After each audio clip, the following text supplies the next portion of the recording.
vintage Keith Richards playing the opening riff to the Rolling Stones classic Honky Tonk Women. All that's missing is a cigarette dangling from his mouth.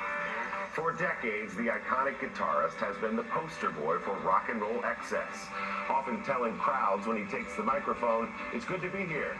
It's good to be anywhere." Believe it or not, Richards once was a choir boy, even performing at Westminster Abbey for Queen Elizabeth, before he became the wingman to Mick Jagger in the greatest rock and roll band in the world. A Hall of Fame guitar player and songwriter, Richards also is one of the most beloved characters in music, still playing those licks 82 years into an extraordinary, occasionally death-defying life. Keith and I got together in New York the other day for a Sunday sit-down.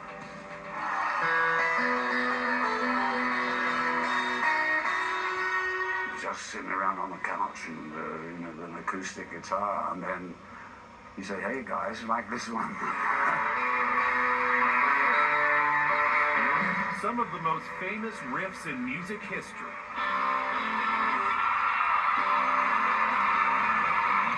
Laid down by a singular figure of rock and roll. Do you still get the thrill when you go out on stage and maybe play that opening riff of Start Me Up or Satisfaction and the crowd, as they have for all these years, goes wild? Do you still feel that? Yeah, you feel it. I mean, you feel it through the crowd. And suddenly it's amplified by 50, 100,000 people, emotions, it is. And, I mean, basically that's why you do it, just love to get on stage and kick some ass. Even into their 80s, Keith Richards and Mick Jagger still are doing just that on the new album, Foreign Tongues. The new album, Foreign Tongues, Yeah. which sounds to me like just a great Rolling Stones album. It's blues, Great. driven, rock and roll. Does it feel that way to you? It did, and I'm really glad that it sort of feels the same way to you. It's a Stones album, and they're on a roll at the moment. This is like, there's a fresh, here we come again sort of thing. Foreign Tongues comes less than 3 years after the Stones' last album, Hackney Diamonds, both produced by the in-demand Andrew Watt. It was great fun to make. Andrew Watt is a kick up the butt. Also, Nick was coming out with a lot of material. We still had a lot of material left over from Hackney Diamonds. So there's a sort of continuity about it. It was kind of nice. Charlie's on a couple of tracks. Charlie is Charlie Watts, the Rolling Stones' iconic drummer, who died in 2021. Now, Steve Jordan is the man behind the drums. Is it still a little odd to look back and see that Charlie's not there? Yeah, Steve knows Charlie's love and feel that we can play it. Sometimes he fools me. I do think it's Charlie Watts behind me, and he's not necessarily trying to do it. It's just a sort of natural feel, and this is what we like, The 82-year-old Richards was born and raised in Dartford, just outside of London. His grandfather, Gus, was a band leader who gave young Keith his first guitar.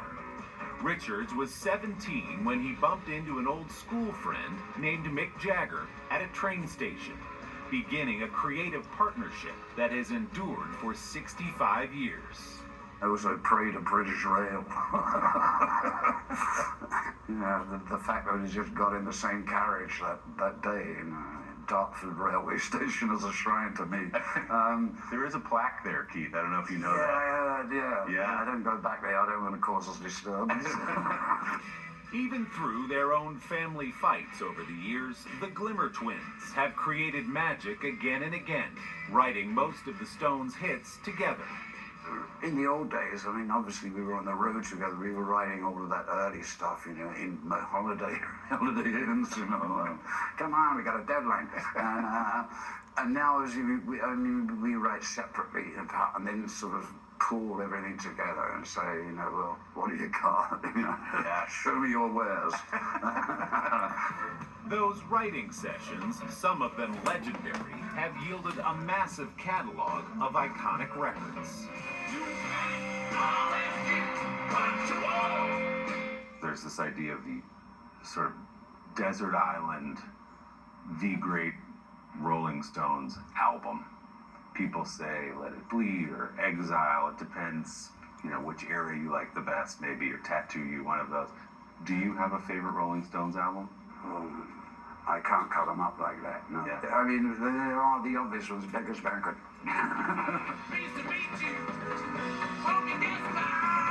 And then Exile on Main Street.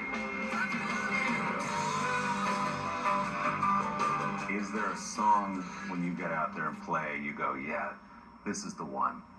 This is us at our best. Oh, I know there are thousands of this them. is really tough. I know it's too many and they're all different, but do you... But sometimes when I wake up and suddenly ask myself that question, I say Midnight Ramble.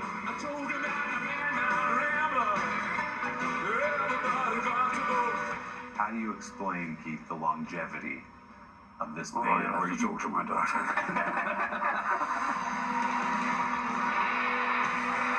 I can't explain it. I would just say that there's a very, very strong bond between Mick and I that goes even beyond, in a way, that we're aware of.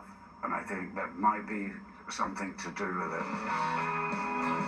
I think people look at your life and they go, wow, he is still doing it at this point. What is your secret? Yeah, if there was a secret, first off, I wouldn't tell anybody. And I mean, I don't know. I mean, it's as simple as that. I just keep going. I feel good as long as I got something to do. Especially with these boys at the moment, they're really keeping me on my toes. I don't sense any reason or any inclination from you guys to step away. You're still going full speed at this point. You're going to keep going like this? Sure, of course. What else now am I going to change?